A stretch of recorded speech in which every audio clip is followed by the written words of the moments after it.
नमस्कार, मी राहुल कुलकर्णी. तुम्ही पुणेकर असाल किंवा तुम्हाला पुण्यात यायचं असेल तर सगळ्यात जास्त मनस्ताप कशाचा होतो? प्रचंड ट्रॅफिक जाम. चांदणी चौक असू दे, नवले ब्रिज असू दे, कात्रजचा तो उतार असू दे, नाहीतर हडपसरचा तो भाग किंवा तिकडनं अहिल्यानगरकडनं येत असतात. आणि हा मनस्ताप पुणेकर गेली अनेक वर्ष सहन करतायत. आम्ही जेव्हा जेव्हा तत्कालीन उपमुख्यमंत्री आणि मुख्यमंत्र्यांना म्हणालो की अरे हे पुण्यातला प्रश्न कधी सुटणार आहे, तेव्हा त्याने असं सांगितलं होतं की आम्ही पुण्यासाठी एक नवा 170 किलोमीटर सुमारे असा एक महामार्ग करतोय, जो रिंग रोड असणार. तो रिंग रोड जिथे सुरू होतोय त्या उर्से या ठिकाणापासून मी तुमचं स्वागत करतो. महाराष्ट्र नवनिर्माणच्या या दुसऱ्या भागामध्ये पुणेकरांना पहिल्यांदा तुमचा हा जो मनस्ताप कमी करणारा, कारण 2028ला पहिला टप्पा पश्चिम आणि 2029ला पूर्वेचा दुसरा टप्पा सुरू होणार आहे. सो तुमचा मनस्ताप कमी करणारा हा रिंग रोड सध्या कुठल्या टप्प्यावरती आलाय, कुठून कसा जातोय, कात्रजचं काय होणार आहे, चांदणी चौकाचं काय होणार आहे, तिकडनं सोलापुरात येणाऱ्या मंडळींचं काय होणार आहे, हे तुम्हाला पहिल्यांदा त्या त्या ठिकाणातनं जाऊन आम्ही दाखवणार आहे. तब्बल 52,000 कोटी रुपयाचा हा प्रकल्प आहे, जो इत्यंभूत तुम्हाला माहिती देईल की हा रिंग रोड कसा असेल.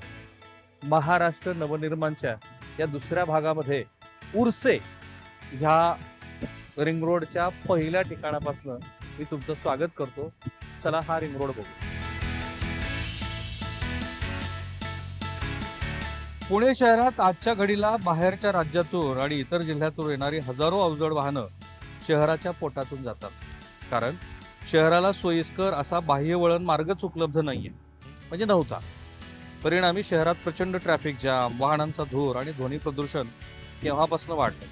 पण हीच समस्या मुळापासून उपटून टाकण्यासाठी राज्य सरकारनं प्रवेश नियंत्रित पुणे चक्राकर मार्ग, हे मराठीतला शब्द आहे, ज्याला आपण इंग्रजीमध्ये रिंग रोड म्हणतो, हा रिंग रोड बांधण्याचा निर्णय घेतला.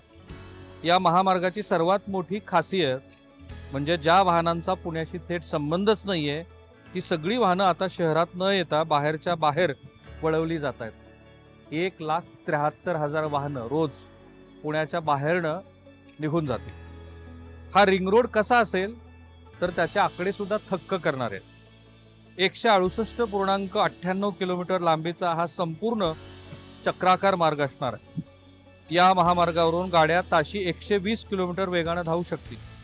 संपूर्ण रस्ता 6 ते 8 लेनचा, कारण मध्ये भविष्यामध्ये मेट्रो करायची झाली तर त्याच्यासाठी सुद्धा जागा असणार आहे. 3+3 किंवा 4+4 रिजिड कॉन्क्रीटचा असेल. प्रवासात डोंगरातून तब्बल 14 मोठे बोगदे, टनेल्स, लहान मोठे 93 पूल आणि वायडक्ट्स आणि 16 इंटरचेंजेस असणार आहेत. 9 राष्ट्रीय महामार्गांना हा रिंग रोड छेदून जाईल किंवा राष्ट्रीय महामार्ग त्याला येऊन मिळतील. इतकंच नाही तर प्रवाशांच्या सोयीसाठी रस्त्यावर 12 ठिकाणी वे साईड अम्युनिटीज म्हणजेच विश्रांतीची ठिकाणं असणार आहेत. म्हणजे विचार करा, डोंगर दऱ्यामधून रस्ते काढत 168 किलोमीटरचा हा कॉरिडॉर तयार होतोय, जिथं ट्रॅफिक सिग्नलचा अडथळाच नसेल. ट्रॅफिक सिग्नलचा अडथळा नाही म्हणजे पुणेकरांसाठी जीवन किती सुखकारक.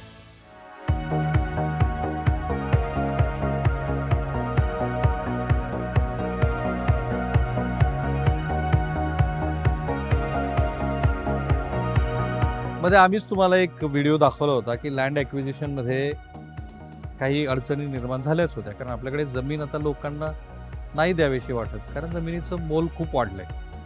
ह्या प्रकल्पासाठी सरकारनं एक काय केलं की ज्यांनी सहमती दिली त्यांना 25% वाढीवचा निधी दिला, कारण राष्ट्रीय महामार्गासाठी किंवा राष्ट्रीय कामासाठीचं जे लँड ॲक्विजिशन होतं त्याच्यापेक्षा सहमती दिल्यानंतर राज्य सरकार 25% वाढीव निधी देतं. आता 1500 हेक्टर जवळपास लँड ॲक्विजिशन झालंय पूर्व पश्चिम आणि वाढीव मिळून. आता वाढीव हा काय प्रकार आहे तर राष्ट्रीय महामार्ग ज्यांच्याकडे आहे तोच विभाग संभाजीनगर ते पुणे ह्या रस्त्याच्या कनेक्टिव्हिटीचं काम करणार होता. पण नंतर लक्षात आलं की त्याच्यापेक्षा हे लँड ॲक्विजिशन हे शेतकऱ्यांसाठी जास्त फायदेशीर ठरेल.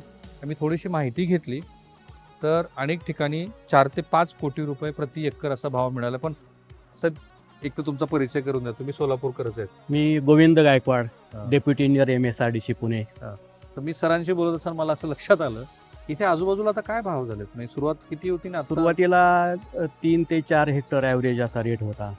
आता जर चौकशी केली तर 15 आहे.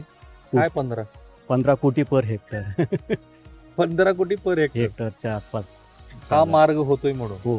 आता तुम्ही सोलापूरचे आहेत, मी धाराशिवचा आहे म्हणून विचारतो. आपल्या सगळ्यांसाठी अडचणीचा भाग असतो. म्हणजे एकदा हडपसरला आलो आपण, हो. की हडपसर मांजरी करत करत पुढे येईपर्यंत तुमचा तो नाल्यापर्यंत हे सगळं ट्रॅफिक कंजेशन प्रचंड होतं. हो. ह्याच्यामुळे काय फरक पडणार? त्याच्यामुळे जे सोलापूरहून जे येणारी ट्रॅफिक मुंबईकडे जाणारी किंवा कुठेही जाणारी ती पुणे शहरातून येत होती.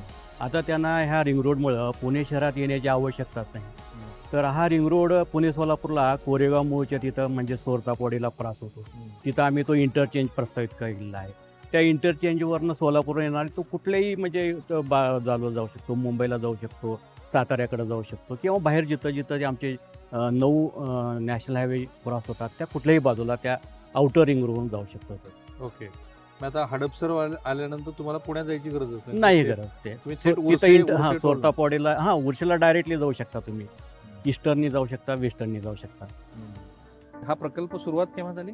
सुरुवात नोव्हेंबर 2024ला ॲक्च्युअल बांधकाम सुरू झालं. पण ॲक्च्युली जे भूसंपादन आहे ते 2019 पासून सुरू आहे. ओके. आणि पूर्वची बाजू किती आहे?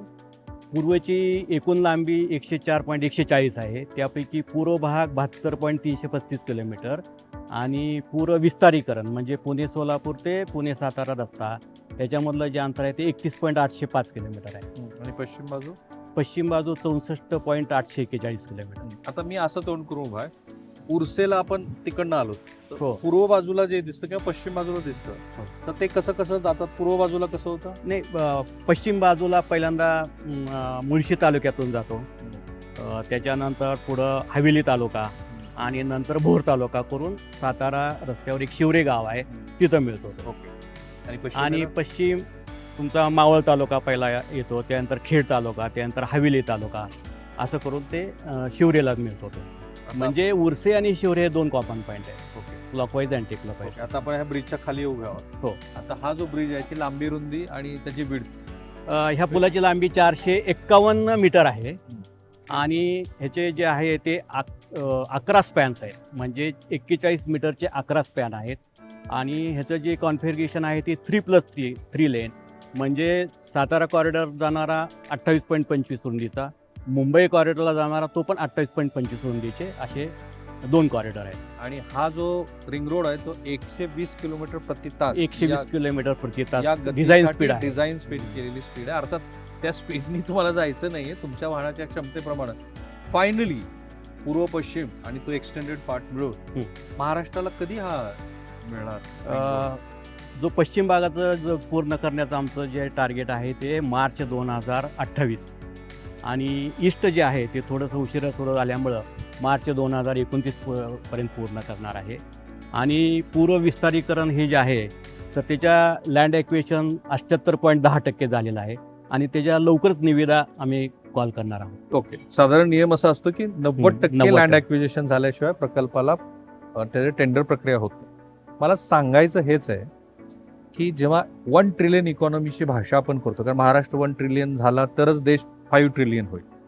आणि आपल्याला माहिती आहे की मिडल ईस्टमधल्या क्रायसिस नंतर ह्या देशाच्या अर्थव्यवस्थेला पायाभूत सुविधाशिवाय फारशी गती मिळणार नाही, कारण जागतिक गुंतवणूक पण भारतामध्ये यायला तयार नाही. त्याची वेगळी कारण आहे, कारण डॉलर मजबूत करण्याच्या दृष्टीनं मिस्टर ट्रम्प यांचं राजकारण सुरू आहे. तो एक स्वतंत्र विषय.